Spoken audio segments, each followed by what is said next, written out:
یک جوان، یک مرد نزد پیغمبر خدا آمده بود است.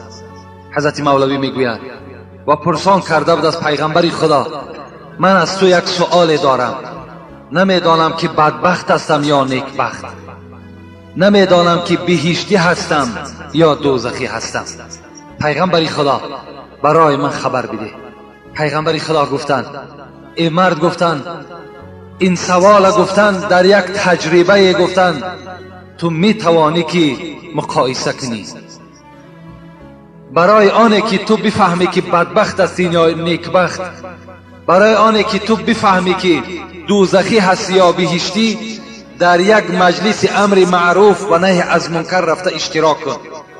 اگر در امر معروف و نهی از منکر دلی تو تنگ شود، وقتی تو ناخوب شود و در دل تو هر گونه وسوسه پیدا شود که تیزتر همین امر معروف انجام یابد یا تو را خواب گیرد یا در خیال تو فکرهای دنیایی دور زند، یقین بدان ای مرد که تو بدبخت هستی و تو دوزخی هستی.